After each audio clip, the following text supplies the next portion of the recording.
nagputakti po ngayon si Vice President Sara Duterte. Alam niyo naman kung bakit, di ba? Siya po ang pinakamalakas na kandidato. So para ayon sa lahat ng survey, siya yung pinakamalakas na kandidato for 2020 presidential election. Kaya lahat babanatan talaga siya, no? Mula sa confidential fund. Kahit hindi, nakakatawa nga no? Nung isang araw, sabi ng Makabayan Black, ipapa-impeach nila si Sara Duterte. Kahapon, ano na sabi? Wala raw silang paghanda sa impeachment. Ibig sabihin, sa usapin ng impeachment, ang importante, meron ka man lang ibinibintang. Wala nga silang binibintang kung ano yung kasalanan ni Sara Duterte. Kasi nga po, yung president na po si Sara, kaya ganun gusto niya. Kaya nga, wala naman silang binibintang. Ano yung binibintang nila? Para ma-impeach ang tao. Ibig nyo sabihin, ang impeachment, ang ibig sabihin ng impeachment, may 32 million na bumoto kay Sara Duterte. Babaliwalain nyo yung 32 million. Nararapat man lang meron kayong binibintang. Anong binibintang nila? Wala. Ano sinabi? Pag-aaralan namin kung ano isasampa namin reklamo.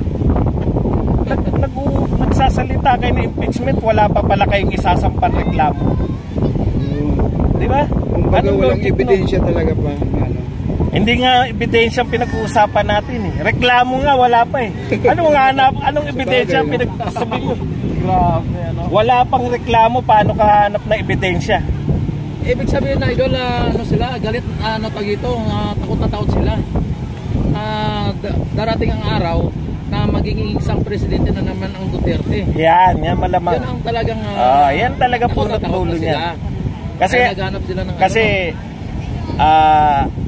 masama ba ang confidential fund? Tapatin na, direktay na natin. Masama ba magkaroon ng confidential fund? Illegal ba yan? Hindi. O anong problema? Masama yan kung ginamit mo sa ibinulsa mo, ninakaw mo, o meron kang ikinayaman mo yung confidential fund. Yung ba yung binibintang nila kay Sara Duterte? Hindi. Wala silang binibintang. Merong confidential fund, pero sinasabi nila dapat walang confidential fund. Sino may sabi nun? Dahil walang confidential fund yung dating Vice President? Kasalanan ba namin kung hindi lutang yung Vice President ngayon? Kasalanan ba namin kung lutang yung Vice President nyo? Hindi niya naisip eh. Paano magiging kasalanan ni Sara Duterte na hindi niya naisip yung dating Vice President na magkaroon ng confidential fund? Meron daw siyang 150 million na confidential fund. Samantalang malaki ang kakulangan ng classroom, di ba? 159,000. Intelligence fund. Confidential and intelligence fund. Ano daw connection nun? Dapat daw unahin daw yung problema sa classroom. Wala naman pong problema dun eh. Wala naman pong ibang solusyon ng problema sa classroom kundi budgetan. Ngayon, ang kinenta ko yan, sariling kwenta ko lang dahil hindi nyo na itatanong, may pagkahenyo ko. Bukod sa magandang lalaki. Yan. Lupit talaga ni Sir. Pagkahenyo pa ako sa mga matematika. Kinuwenta ko yan eh. More or less 480 billion. No? Tsaka kita mo naman. Katatanong, hindi mo pa tinatanong, na total ko na eh.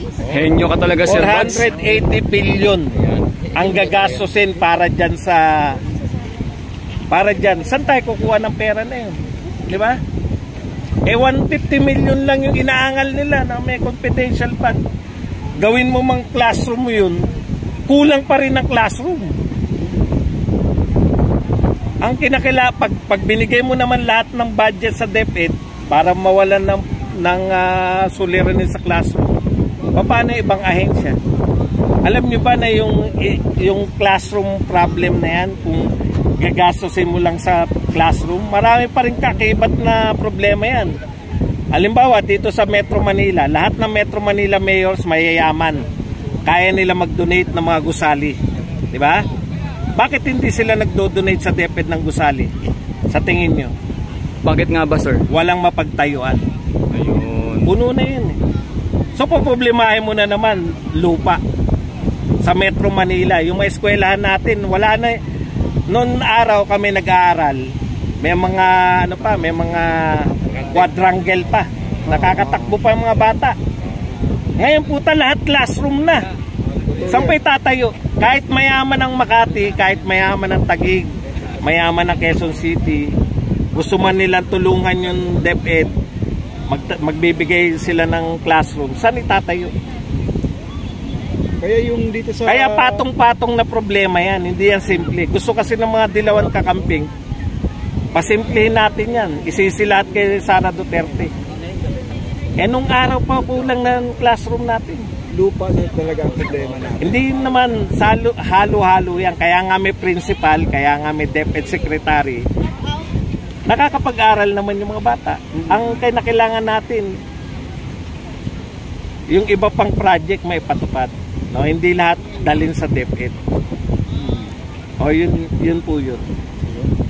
Ayun, sana. Tatanong nyo naman, para sa inyong confidential fund. Paulit-ulit na dyan, di ba? Para hindi makapag-recruit yung mga NPA, para hindi maging addict yung mga estudyante natin.